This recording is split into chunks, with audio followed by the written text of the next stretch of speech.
القرآن يوحدنا لطريق الخير يوجهنا الله تعالى أنزله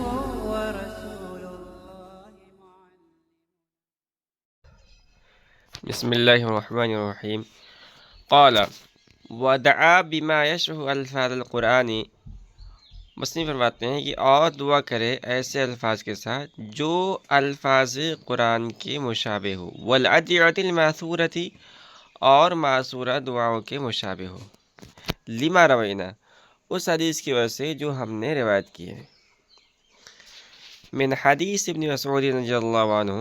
یعنی حضرت عبداللہ بن مسعود رضی اللہ عنہ کی حدیث،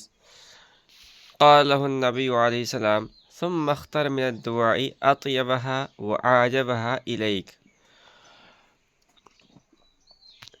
یعنی حضور صلی اللہ علیہ وسلم نے ارشاد فرمایا کہ پھر اختیار کر جو دعا تجھ کو زیادہ پاکیزہ اور پسندیدہ ہو. وَيَبْدَأُ بِالصَّلَاةِ عَلَى النَّبِيِّ علیہ السلام لِيَكُونَ أَقْرَبَ إِلَى الْإِجَابَةِ، اور حضور صلی اللہ علیہ وسلم پر درود کے ساتھ شروع کرے تاکہ قبولیت سے زیادہ قریب ہو. یہ مسئلہ یہ ہے کہ قاعدہ آخرہ میں درود شریف پڑھنے کے بعد عربی زبان میں دعا کرنی چاہیے، کیونکہ نماز میں سوائے عربی زبان کے دوسری زبان میں دعا کرنا یہ مکروہ تحریمی ہے. مصنف فرماتے ہیں کہ دعا کے جو الفاظ ہوں وہ ایسے الفاظ استعمال کرنے چاہیے جو قرآن پاک کے الفاظ کے مشابہ ہوں. جیسے قرآن کریم کے اندر ہے قُلْ رَبِّ اغْفِرْ لِي وَلِوَالِدَيَّ وَلِمَن دَخَلَ بَيْتِيَ مُؤْمِنًا وَلِلْمُؤْمِنِينَ وَالْمُؤْمِنَاتِ يَوْمَ يَقُومُ الْحِسَابُ رَبِّ اجْعَلْنِي مُقِيمَ الصَّلَاةِ وَمِن ذُرِّيَّتِي رَبَّنَا وَتَقَبَّلْ دُعَاءِ رَبَّنَا اغْفِرْ لَنَا وَلِإِخْوَانِنَا الَّذِينَ سَبَقُونَا بِالْإِيمَانِ رَبَّنَا ظَلَمْنَا أَنفُسَنَا وَإِن لَّمْ تَغْفِرْ لَنَا وَتَرْحَمْنَا لَنَكُونَنَّ مِنَ الْخَاسِرِينَ.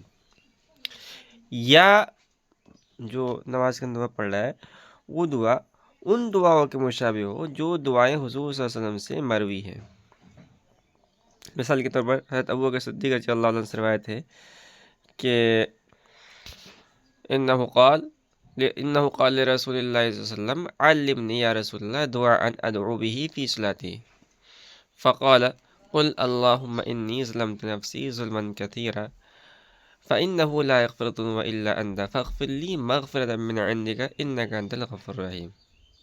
یعنی حضرت ابوبکر صدیق رضی اللہ عنہ نے فرمایا کہ اے اللہ کے رسول مجھے ایسی دعا سکھلائیے کہ جس دعا کو میں نماز کے اندر مانگوں. تو آپ نے یہ دعا سکھلائی اللہم انی ظلمت نفسی ظلما کثیرا الی الآخر. صاحب فرماتے ہیں کہ بہتر یہ ہے کہ پہلے حضور صلی اللہ علیہ وسلم پر درود بھیجے پھر دعا کرے تاکہ قبولیت سے زیادہ قریب ہو. اور دلیل یہ ہے کہ حضور صلی اللہ علیہ وسلم حق میں دعا ضرور قبول ہوگی.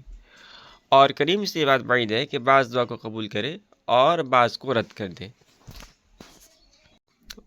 وَلَا يَدْعُو بِمَا يَشْبَهُ كَلَامَ النَّاسِ تَحَرُّزًا عَنِ الْفَسَادِ، اور ایسے الفاظ کے ساتھ دعا نہ کریں جو لوگوں کے کلام کے مشابہ ہو، فساد نماز سے بچنے کی وجہ سے. وَلِهَذَا يَأْتِي بِالْمَعْثُورِ الْمَحْفُوظِ وَمَا لَا يَسْتَحِيلُ سُؤَالُهُ مِنَ الْعِبَادِ كَقَوْلِهِ اللهم زوجني فلانة يشبه كلامهم، وما يستحيل كقوله اللهم اغفر لي ليس من كلامهم، وقوله اللهم ارزقني من قبيل الأول لاستعمالها فيما بين العباد يقال رزق الأمير الجيش. اور اسی وجہ سے نمازی معصورہ دعاؤں کو جو محفوظ ہیں پڑھے، اور جس چیز کا مانگنا بندوں سے محال نہ ہو، جیسے کہ مثلی قول اللہم زوجنی فلان، اللہ میرا فلاں عورت کے ساتھ نکاح کروا دے. فرماتے ہیں یہ کلام الناس کے مشابہ ہے.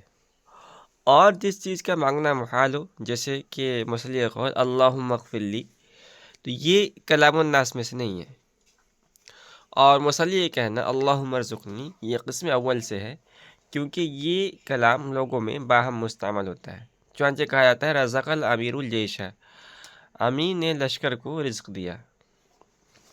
یہ مسئلہ یہ ہے کہ صلاۃ علی النبی کے بعد ایسے الفاظ کے ساتھ دعا نہ کرے جو لوگوں کے کلام سے مشابہ ہوں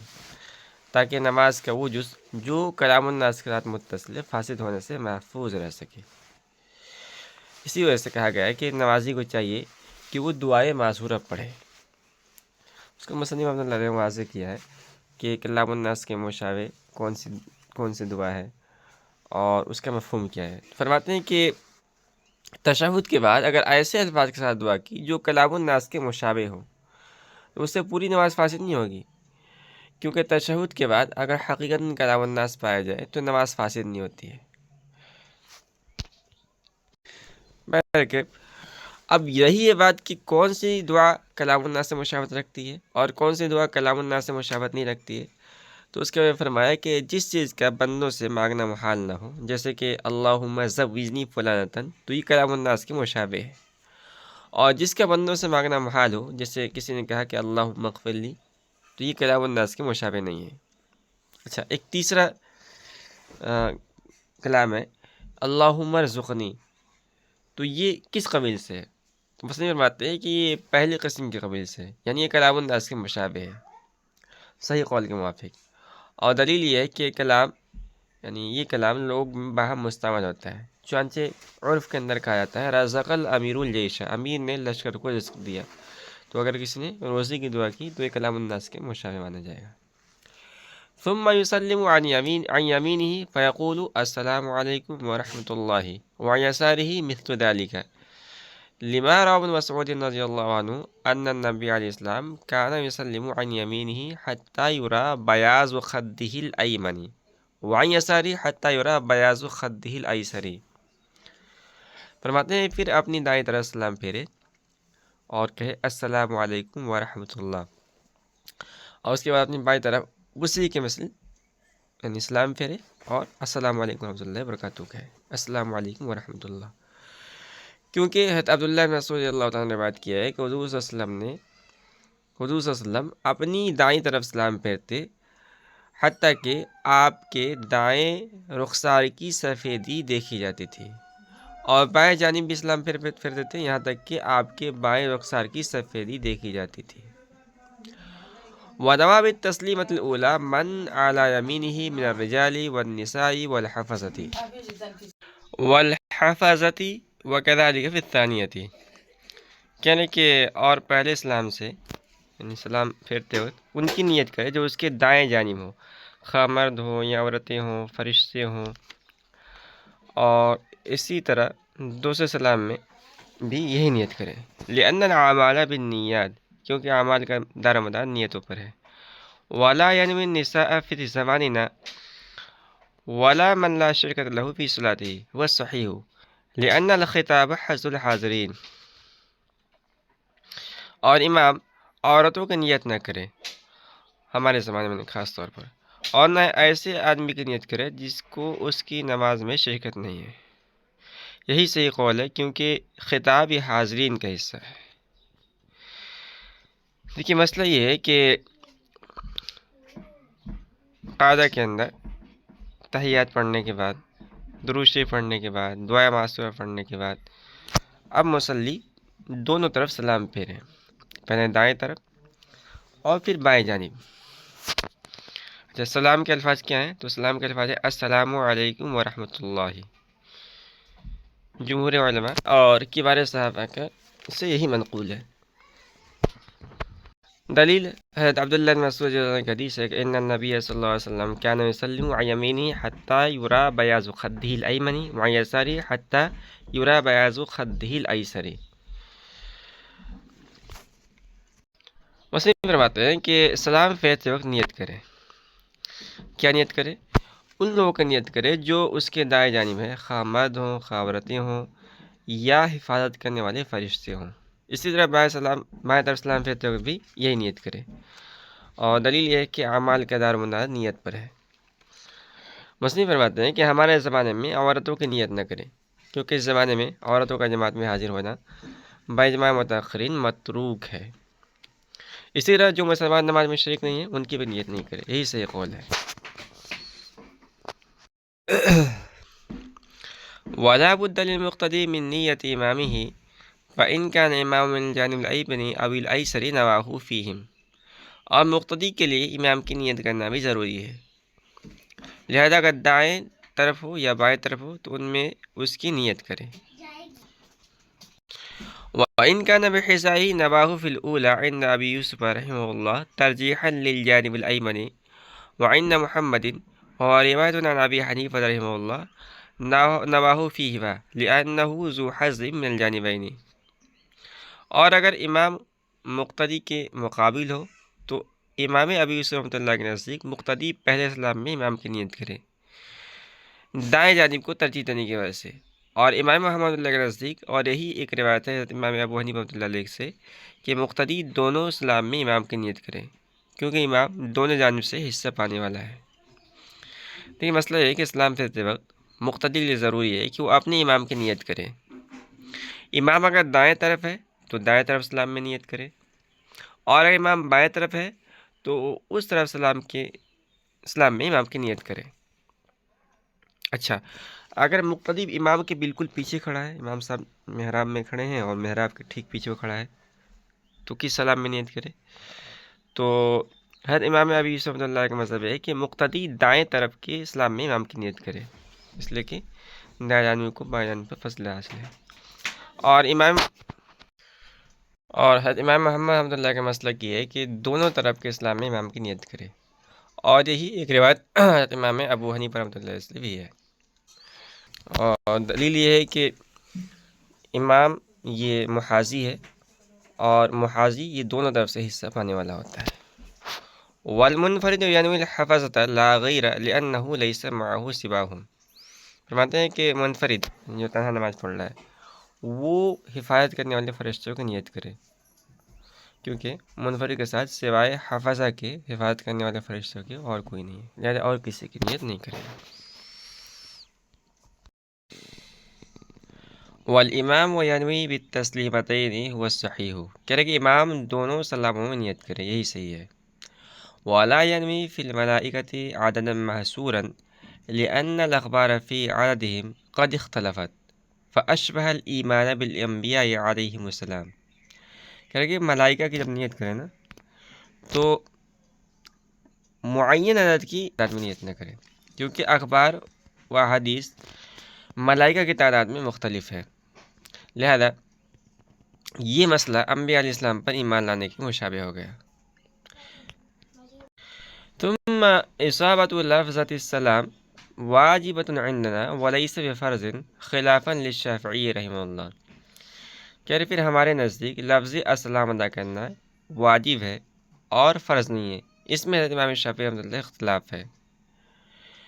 ويتمسك بقول الإسلام تحريمها التكبير وتحليلها التسليم، ولنا ما روينا من حديث ابن مسعود رضي الله عنه التخيير، والتخيير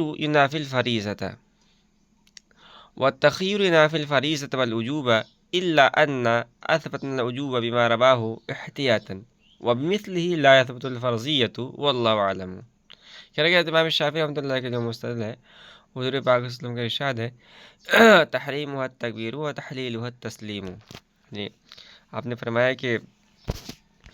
اس کا تحریم تکبیر ہے اور اس کا تحلیل حلال کرنے والی چیز سلام ہے، اور ہماری دلیل و حدیث ہے جو ہم نے حضرت عبداللہ بن مسعود رضی اللہ عنہ حدیث سے روایت کی ہے، اور اس میں اختیار ہے، اور اختیار دینا یہ فرضیت اور وجوب کی منافی ہے،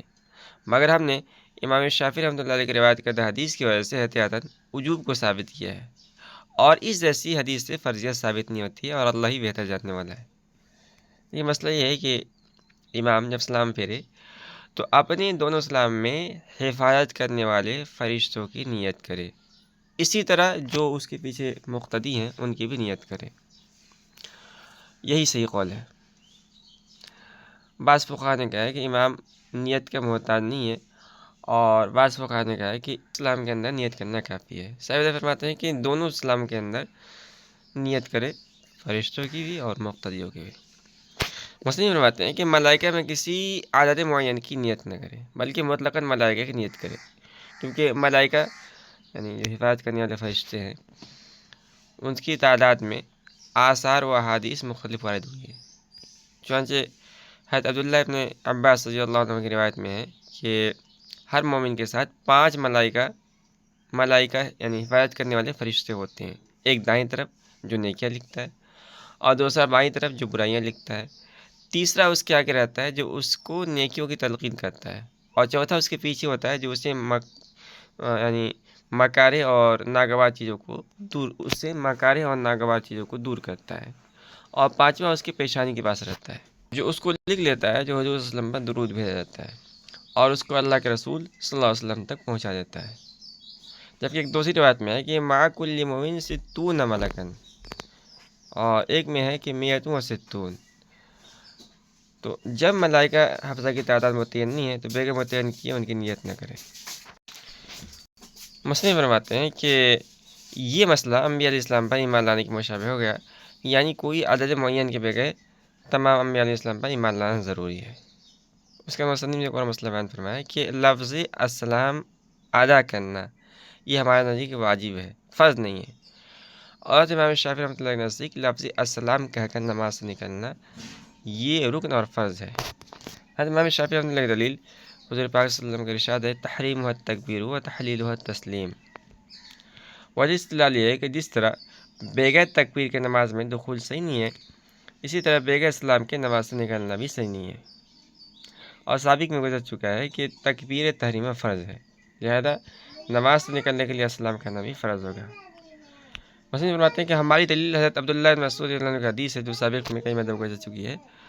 اس نے آپ نے اختیار دیا تھا کہ اذا قلت هذا وفعلت هذا فقد تمت صلاتك فان شئت ان تقوم فقم وان شئت ان تقعد فاقعد۔ مثلا فرماتے ہیں کہ اس حدیث میں اختیار دیا گیا ہے، اور اختیار دینا کسی چیز کے فرض ہونے اور واجب ہونے کے منافی ہے، تو ثابت ہوا کہ مقدار تشہد کے بعد سلام وغیرہ کوئی چیز فرض نہیں ہے۔ لیکن اگر کوئی اعتراض کرے کہ اختیار دینا تو وجوب کے بھی منافی ہے، لہذا السلام سے نماز سے نکلنا واجب نہیں ہونا چاہیے تھا، لیکن آپ واجب کہتے ہیں، تو اس کا جواب مثلا میں دیا ہے کہ احتیاطاً اس حدیث کی وجہ سے جس کو امام شافعی رحمۃ اللہ علیہ نے پیش کیا ہے تحریم و تکبیر و تحلیل و تسلیم، اس حدیث کی وجہ سے ہم نے احتیاطاً وجوب کو ثابت کیا ہے۔ اور چونکہ حدیث خبر واحد ہے اور خبر واحد سے وجوب تو ثابت ہو جاتا ہے مگر فضیلت ثابت نہیں ہوتی ہے، اس لیے ہم نے صرف اس سے وجوب کو ثابت کیا ہے۔